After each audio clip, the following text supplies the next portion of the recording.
for coming to our faith panel today.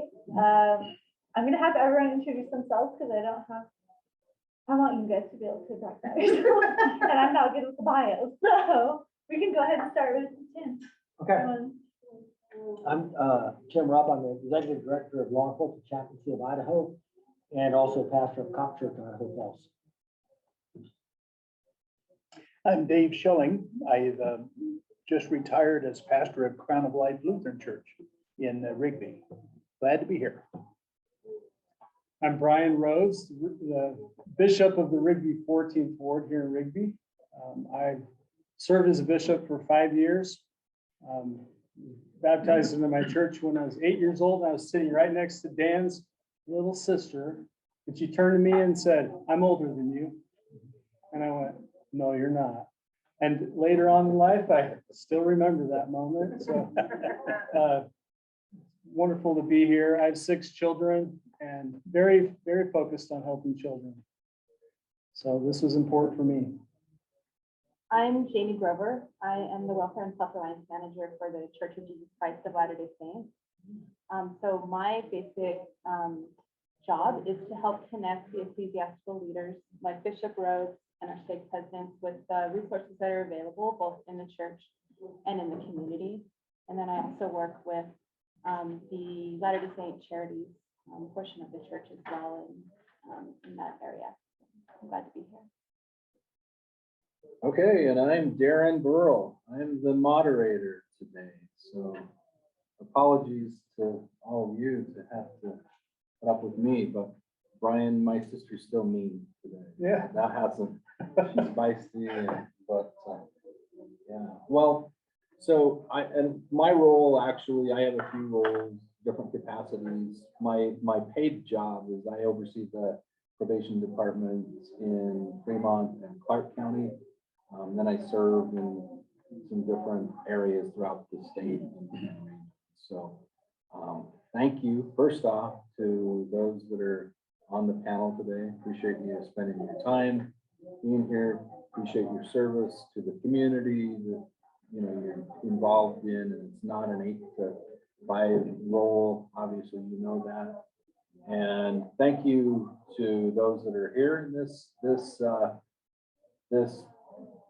session, and for those online. How are we? Are you able to hear us? To any people online? How's the? Yes, we can. Yep. Okay. Yeah, so if you guys can just remember to speak up as loud as possible so it can catch it, that would be awesome. So yeah, so speak loud, and I think there will be an opportunity for some questions. I want this to be kind of relaxed, kind of a discussion as much as we can have, obviously respectful.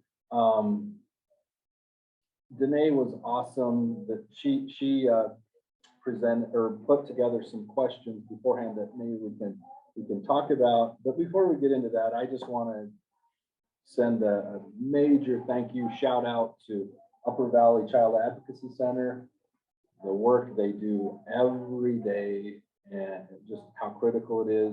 They are superheroes, real superheroes in our community. Not many people in society get to brag and say they are real life superheroes. I can say that. I get to kind of see them and work with them, and periodically they're great. So their work, the work of Danae and Mallory on the behavioral health, or on the with public health and what they do. So thank you to them and everything that's happening in this crazy busy world. So I also want to start to maybe share a thought or an experience that I had. And like I said, in my capacity, I serve on different boards throughout the region. And I was in a public meeting in Rexburg a couple of years ago. I actually live in Madison County in Rexburg, but one of the leaders in that meeting was, I believe, a former bishop. And at the time, we were talking about how to best serve the needs of the community, but also address the issue of secondary trauma or vicarious trauma. We kind of talked about that a little bit today. And that's a bit of a passion of mine to help the helpers. A lot of times they're overlooked, they're forgotten, but they're dealing with some things that a normal citizen, whatever that is, that a normal person might deal with a handful of tragedies and terrible things throughout their lives. Our first responders, those that work in that community, are dealing with those issues every day. And those that are working with the first responders are also kind of dealing with some of these heavy, hard issues. And so we were talking about that, and this is an area that I hadn't thought about is the faith community and the impact of secondary trauma on them and all of you. So you're dealing with some people that go through some really hard times in their lives. And so what this leader, former leader, LDS leader said to me, because Darren,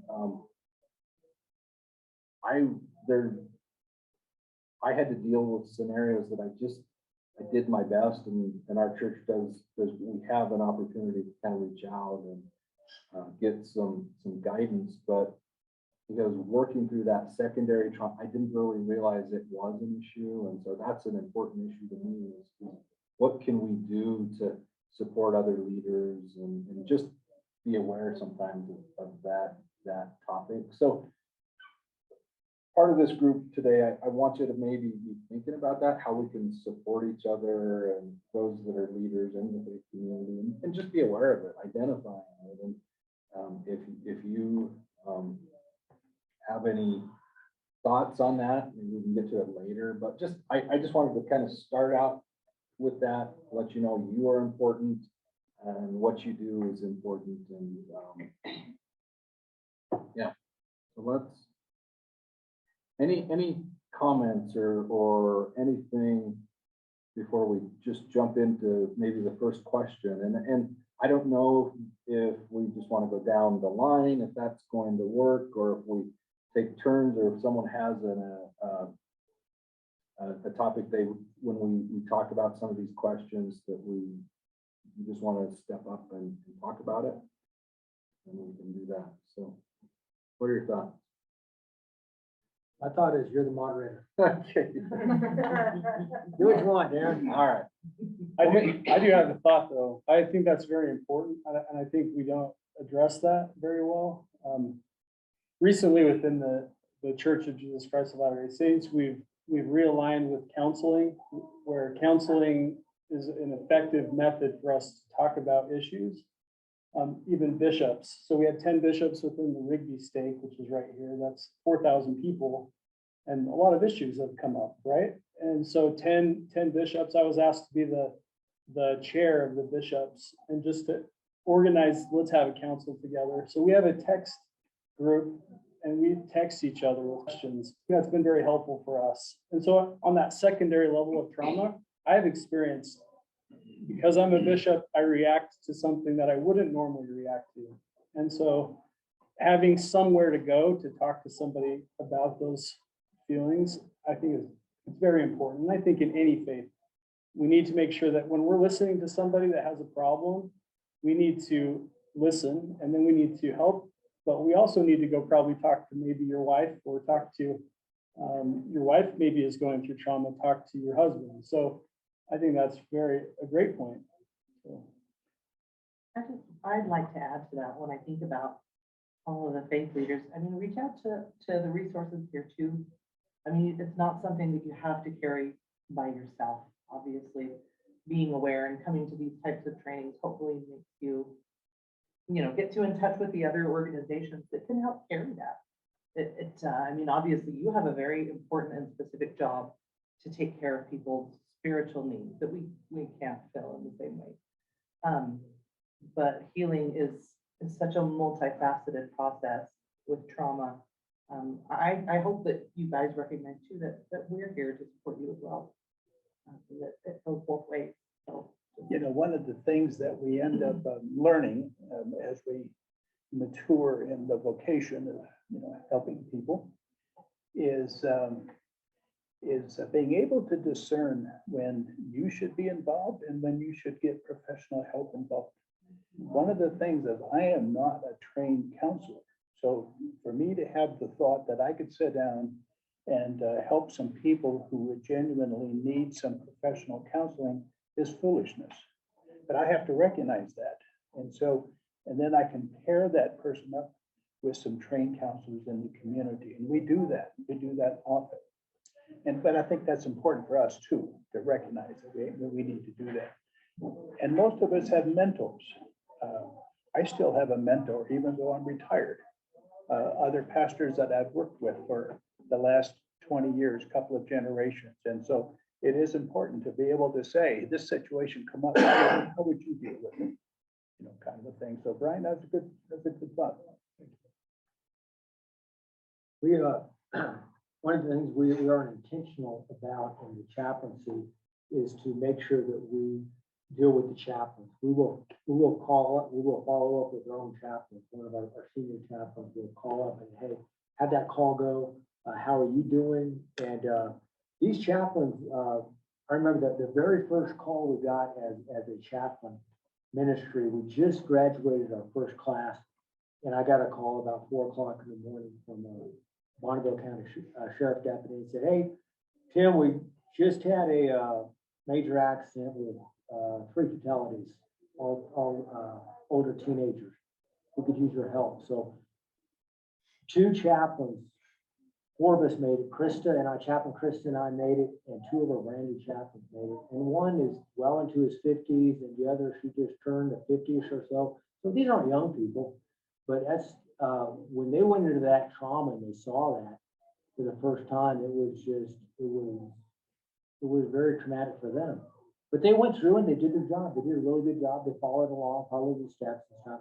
And we followed up, a couple of days later, and it's like, wow, I didn't know it was going to hit me like that. Is what they said. And we've had a guy. We had one gentleman. He had been a pastor for years, and now he's doing something else. But he's one of our chaplains. And the first call he made was a suicide. And he goes in and he had to step over the body to get in the house. And he's never experienced that before. So to Brian's point and to Dave's point, we need to make sure that we have peers, mentors that we follow up with, and make sure we take care of each other to make sure that we keep that line of communication open. I concur. I actually landed here I live in Rexburg and started my new position. It was the 4th day when the shooting happened. And I had quite a bit of experience with active shooter training, had worked heavily with young single adults at a university in Hawaii where I was working, had done a lot of first responding to things like suicidal ideation and cutting and those kind of things. But I was so grateful when we have Eric Familius here, who directs our Rexburg Family Services office, when him and his team reached out to me and we got to kind of deconstruct a little bit with kind of some of the individuals that work in the Idaho area. And I remember one of the things they asked both of us was, how are you guys doing? And we were like, okay. And I hadn't thought about that. I hadn't thought about how I was doing because, I wasn't at the school, I wasn't at the shooting, but I was in a support role where I was helping bishops and reaching out to stake presidents and talking with the CAC. And it was just a relief to know that was there and that somebody was worried about me and that I had that available to me. So that is so important. I can definitely agree with that. Thank you. And I think that's a great way to kind of segment into our discussion, but it's just understanding that if you are struggling or if you're healthy and strong, you can serve the needs of your community in a better way. And it's okay when you are noticing these things that you might be going through, that you don't have to, as a faith leader, deal with it on your own. There's opportunities, and you should be able to work with other peers, colleagues, mentors, whatever it is in your faith, to be able to work together get through it, because you do see some things in your roles, some happy things, but also some difficult things. So, and I think that might transition well into the first question on this sheet, and that is, what are some examples or ideas of how your faith system can work with other faiths to help the community? And let's start with Janie. What are your thoughts on that?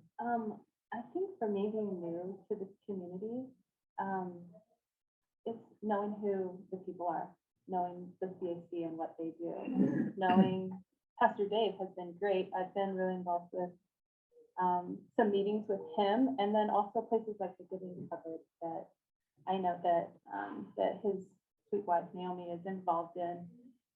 It's coming to symposiums like this one today and meeting other areas that can be a support.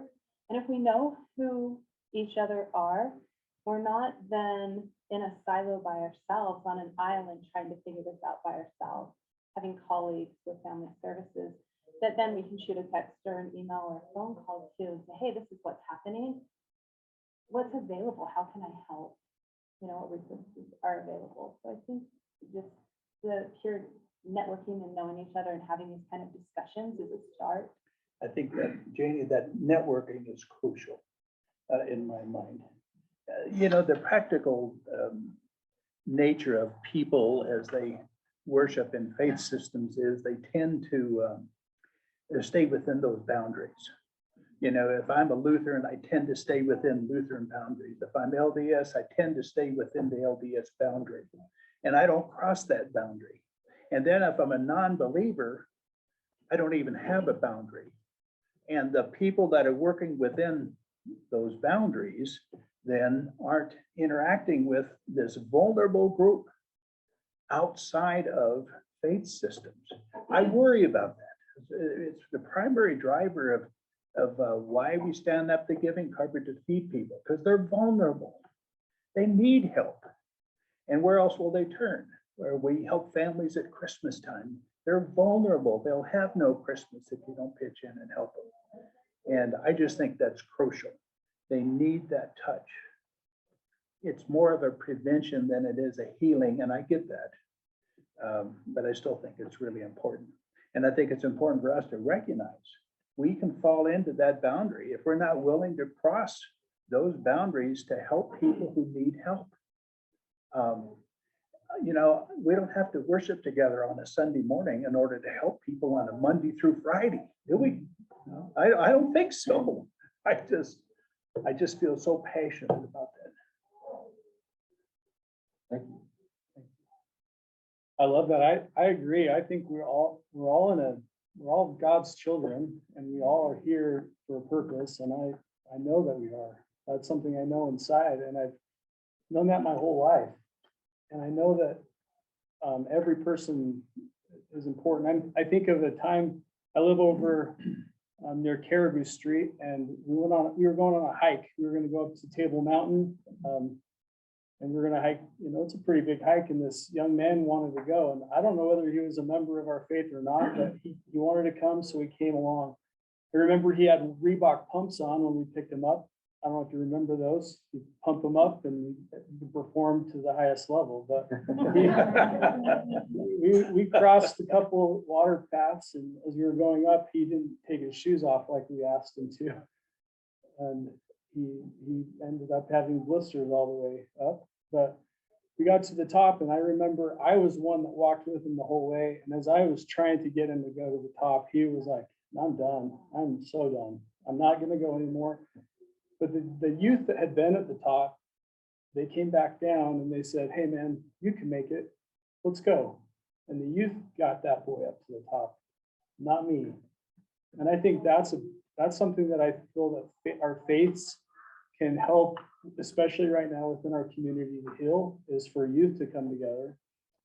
I asked our stake president what he would say if he were here, and he said the most important thing I would say is that the youth need to work together to help kids that are feeling alone or feeling afraid or feeling abused. These youth need to help the other youth know that there are resources.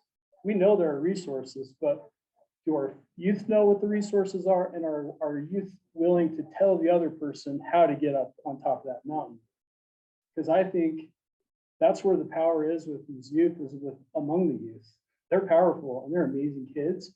They just need to know how to help another kid. And so that's something we're working on in our ward. We could do a lot better, but we certainly need to do more. And I think we could do better by interfaith youth. We could help. I know I could in our ward, because we do get stuck in silos. I have 30 youth that were in that middle school that I'm worried about, that I want to help, but 50 youth total that I have responsibility and stewardship for. So I get stuck and I forget, okay, we need to get outside of our faith. So, I mean, we all have faith in God and we want to follow him. So what can we do to help everyone feel faith and feel hope? As we learned this morning, it's all about hope. And that's what gets us to the top of that mountain. You know, any particular day, we have 25 families in our community that are homeless. You go talk to our superintendent of schools and he will tell you that. And we don't see them on the corner holding up the placards asking for help, but they need help. And it's that vulnerable segment of our society. I don't know how we connect with them for the healing process. I mean, it's really difficult. We just have to be so cognizant of that. And then try to help them just every opportunity. Even teaching our kids how to be kind to each other. That's a terrible one, because, you know, unless you're the parent, it's a tough job trying to teach another child just how to be kind to each other. You know, to prevent some of the bullying and some of these vulnerable kids that we're thinking about. I'm here to tell you, they're the ones getting bullied. They don't have new shoes. They don't have clean clothes, you know, those kinds of things. And so they're vulnerable. And I just don't know how we can really do a better job of the healing and then the preventing them from getting into those opportunities. You know, I just, you know, I just pray all the time that we can do a better job of that. So, yeah, Comment and question. If you look around the Rigby area and see all of the townhouses and condos and single-family dwellings, they're just, the earth opened and these buildings are shooting up and people are coming from the whole West Coast in Texas and Hawaii. And I had a conversation with a law enforcement individual not long ago, and I said, how are we prepared to cover EMS and fire protection and law enforcement? And what are we doing in anticipation of all these people who are coming?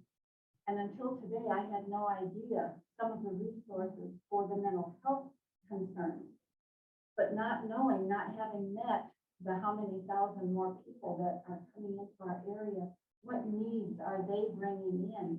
And how are we going to grow these services to meet those needs? And what resources might they also be bringing in that we could invite in to be part of something bigger to meet the needs of them more? I think the great point there is the resources they bring. That's where I've seen the people that have moved in. Most of them have brought great resources that we can utilize. That's the positive side of me. You know, and I was gonna say the same thing, Brian. I was gonna touch on that point, but to answer this question from the law enforcement chaplaincy of Idaho, how are we working with different faith groups? To be a chaplain with the law enforcement chaplaincy of Idaho, we don't say you have to go to a certain church or do this. We say that the qualifications is to be an active member of a church, to get a letter of recommendation from the clergy and to be able to pass a background check, and then be able to finish our academy. And our first academy graduated 12 chaplains from 9 different churches in the Idaho Falls community. So you saw that working together. And before we started working, especially with the IFPD, Chief Johnson was concerned, legitimately so. What's your idea? What are you doing here? Are you trying to get people to go to a certain religion or faith, whatever? No, we're not trying to do that. We are a ministry of presence to bring resources to people who are in a time of crisis And so we do that. So, and we are chaplains and we know that, and they know that. And some people like, you know, thank you, appreciate it, nothing else to do. Others will actively say, oh, a chaplain, will you please pray for us? We're happy to do that. But we don't go there and push an agenda on anyone. So we've done that and it's helped out a lot. And to answer your point, just like Brian said, coming from California, we have at least 2 of our chaplains that came from California, and they were, that's what they're here today. You saw Pam with the dog, her and her dog came, they were chaplains in California. She was a retired Sacramento deputy, then she went to become a chaplain. She was a chaplain for a few years, and she moved here. Krista's the same thing. She was part of the chaplaincy, and she and I started the law enforcement chaplaincy. So the good thing is with, it's because it's not just older retired folks coming here. It's young families, it's professionals, it's police officers, first responders. They're moving in from all over the country to come to the promised land, I guess. So, you know, and it's a good thing for us. So, but to your point, yeah, it's gonna strain the resources that we have. Because with their resources, with their professionalism, they're also bringing problems. They're bringing, you know, they're bringing, just like all of us have different issues and problems, they're bringing them with them. So there's gonna be a need for expansion. So we need to plan ahead for that and try to figure that out. Yeah, thank you. And there's a question here, and really quick, Heidi, will you do me a favor? I don't want to neglect our online participants, so if they have any questions, would you mind, you know, I'll look at you once in a while, and if we can address any online questions, but there's a question in the back. Yeah, this goes back a little bit to the youth in the ward and then bullying. And it is an issue. I'm a counselor in the elementary school, and oftentimes when I have squabbles at school, it goes right back into the community, and the community here is quite religious, and they have problems in the church, and they do have those bullying in the wards and in the chapels and in our communities. And I don't know that there's enough maybe guidance for the teachers of youth and maybe the teachers of the primaries and things like that, or the children, so they know what to do about those types of things. And maybe there could be a little more structure. Okay, what happens when I know that these 2 people are, you know, one person's being bullied, and where do I go and what do I do? And I think that could be tightened up a little bit, and so that there's procedures. Hey, I know this is happening. When do I go and what do I do about it? How do I get, you know, when I'm counseling in the elementary school, 95% of the kids have figured out if they just get together and talk and work it out. Is there an opportunity for them to do that? You know, is there a way, policies that can happen so that happens? You know, it could be a problem. So I could talk to that. I watched, we have a girl, special needs girl that jumped on her bike to ride home, and a boy, this was a Tuesday night activity, and the boy made fun of her. And I was standing there and I watched it, and her mom came to me, and I was in tears at the end of it because I was so hurt by what had happened. But we actually took that to a ward council, and we all talked about it. What can we do to help this? So a ward council involves a Elders Quorum president, Relief Society president, primary president. They're all involved. We all talked about it. And I think ultimately the result was, well, Dad's a bully at home, and that's where he learned it. So like, that's what I was hearing, right? And so I listened to it, and I don't know if I have an answer for you. I think, yes, we take feedback, we take your information, we do all we can, but I think we've got to do better in our homes, to teach that in our homes. I know that myself as a dad, and my wife with our 6 children, now we have 4 at home, or 2 older out of the house. We went home and talked about that. What are we going to do in those situations? Are we going to treat people like that? No. And I think that's where it starts, but there are children that don't have that foundation. They don't have someone that can help them. So I think church is a place that should be safe for everyone, no matter what church it is. And so I wish that it didn't happen, and I wish we could just, but I don't know how. There's policies for the teachers to say, hey, this is happening, you can go here, and this is, we'll have a way of working out whether it's the councils that you have. Or not. I mean, are they aware that they can go to someone and have a structure of taking care of that problem? Whereas you're saying, well, I don't know what to do about it, so I'm not gonna say anything. Is there policies that they know that they can reach out and go to as a matter of policy? This is what you do if this is happening in the classroom. This is what you do if you see this, so that we can talk about it and see if there's a way to make it better.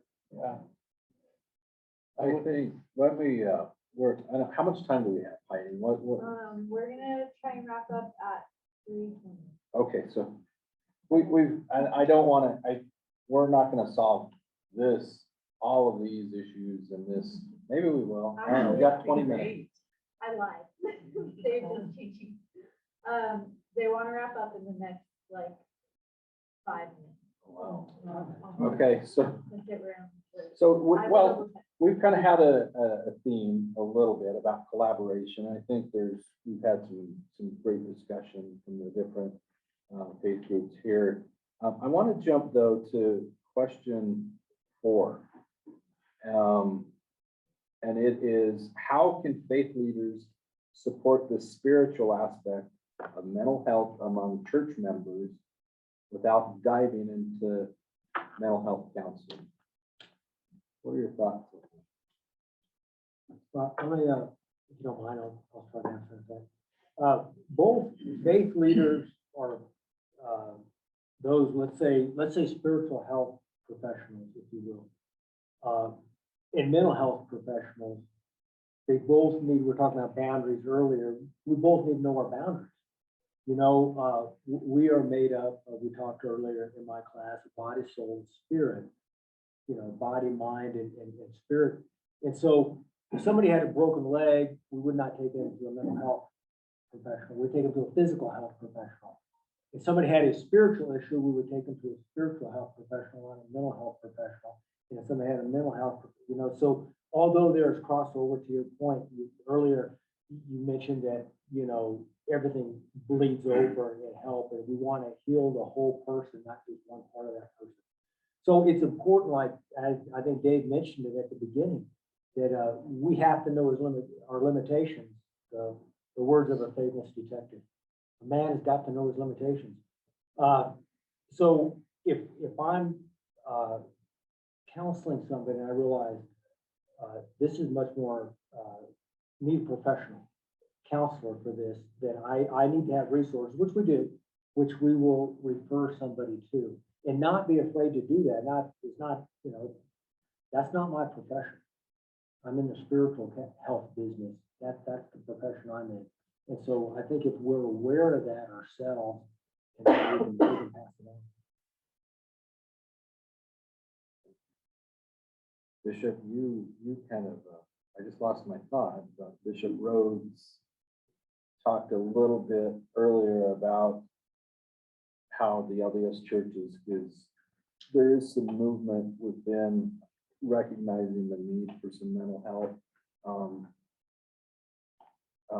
counseling or opportunities for members to participate in. So, and I don't think it's necessarily any one particular faith that has. Yeah, I was gonna say that, Darren, that what you're doing there is you're segregating again the community, because only part of the community is LDS. Sure. You thank still have another part that is not. And so even though we may have some structure within one part of our community that is even working very effectively, it's that other part of our community that isn't working very effectively. Somehow we've got to deal with the whole issue. It's the elephant in the room, kind of a thing. We just got to recognize that. Too, we have opportunities to share the resources that we have. Yes, ma'am. Like, we have an amazing emotional resiliency program that's run out of different stakes and different wards, and anyone from any congregation or community would be invited to that.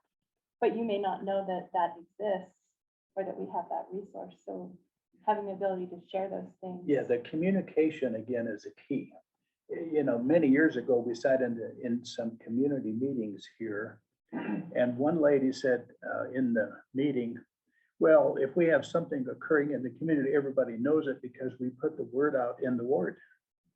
And I had to remind her that I'm not part of your ward. Yeah. So I would never hear of this event that was going to occur because the communication barrier that was there. And she didn't quite get that. I hope so today, but at that time it was difficult.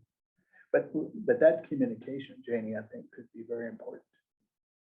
A community resource. What are essentially. some opportunities in the communities to be able to share? I mean, outside of an opportunity, Facebook, yeah, social media, if you dare to go there, there's a comment. So, NAMI Idaho, the National Alliance on Mental Illness, they actually this last Saturday launched what they call Faith Network. And they're working to connect faith leaders across the state of Idaho together. And they did a faith prayer breakfast, and Elizabeth Warren did a special message just for the faith leaders here. But they handed out, here's step one where the church can start. This is what you can do in your church. You can't start running, right? You gotta walk, you gotta crawl, you gotta walk, and then you can run. And so whether you're a small church, a bigger church, they have like a sheet of stuff that you can do. And then they're working on connecting everybody. Because the key is networking, and I applaud you all for being here and being a part of this, because that is phenomenal. You're already breaking down the barriers and the stigmas and getting yourself educated about the resources. And so great job, but that is definitely a great resource you guys want to plug into is the FaithNet work through NAMI. Will there be an opportunity to share that as part of, in the chat or later on? Because I think that's a great. We're not going to solve everything today, but okay, nice. So there's a way to start. Heidi telling me we have 5 minutes yet left. So are there any questions online or comments? I don't see anything so far. One person doesn't want to see if they can get all of your contact information. Because they have a group that wants to help. She's with a group that wants to help address the issue of disharmony in the home, affect school and fire. So she wanted your contact info, so I can get that. Yep. It's just and I appreciate Dave kind of jumping up and pointing that out. I think it's a natural thing for us. We live in our individual worlds, bubbles, whether it's work, whether it's home, whatever it is, football teams. I've got one favorite tomorrow, and it's blue and orange, but football, but it's comfortable, and it's really hard to get outside of our comfort zone. But that's what growing is, and that's how healing can start. So, Can I talk to that real quick? I wrote down some thoughts last night as I looked at these these questions, and I love what's been said, because I think we also, as members of the LDS church in this area, need help from other faiths, because we rotate. Like I'll be released as a bishop within the next year, most likely, and I'll become a primary teacher, I hope, or I'll do something different. And so someone different will be in this seat. But Pastor Dave, you're retired, but maybe another pastor will be here. And within the community, we need to continue to build the network and to realize, hey, we can't just put stuff out on our work Facebook page. We need to put it out for the whole community. And I know that there was a dinner that you had with the 22nd Ward last summer, and like that kind of stuff is what we need in the community. That's what's going to heal our community. But it's also communicating and getting each other's contact information, talking about how can we keep this momentum going, because I'll be released, I'll do something different. A different bishop will be over the 14th, or not over, serving, helping, but we do need to continue this. And so I think for the answer with number 4, open communication, provide resources, listen. The referral process is to utilize local counseling professionals, family services, and local professionals I know who are reliable. That's what I do. When someone comes to me, I'm a business guy. I'm not a professional accountant. I do my best to help someone, but when someone needs help, they need the resources available. And so I'm so grateful for the resources available. The challenge I've had since the shootings though, that we've had, is when I go to a counselor to get help, they're 2 months out. And that's the struggle I face as a bishop, because this kid needs help now, or this addiction's happening now. Oh, we have to wait for 2 months to talk to somebody that's a professional. So we've got to do more to get resources available. So today's so helpful. And I'll take all that I learned, and I know Janie will too, that we'll send this to our bishops, but we could do more to send more to everyone in the community. And Brian, that is not a unique problem just in this area. It's this region, it's statewide.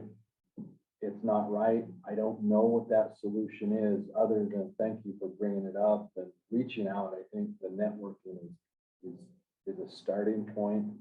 But anyone here you can reach out to, anyone in this room, start asking. NAMI, wonderful resource. And so there's just no way to cover everything, but you can start listening and working with your neighbors and colleagues and everyone. And I should say, you can keep in mind too, before COVID happened, one positive thing that has really come from it is that most mental health therapists are now doing telehealth as well. And so you guys can access therapists from different regions of the state. And, you know, sometimes kids like that. I know some of my rural first responders preferred that before, because if they went to a counselor, especially a law enforcement officer, everybody in the whole county would know, oh, so-and-so's truck was sitting out in front of the therapist, what's wrong with him? You know, right? And so they preferred, and it was hard to find telehealth before COVID, but now pretty much every therapist has that option. So, you know, the more that you can learn about other resources and therapists and stuff available in other regions, maybe that will help as well. Thank you. So and I wish we had another hour or two just to talk. This is not enough. But again, thank you for everyone who's participated. But any closing thoughts? Not closing. I would hope this is more of a beginning conversation, being aware, learning, and working together. And I think everyone here might have a few more contacts. You can just know, like, hey, I saw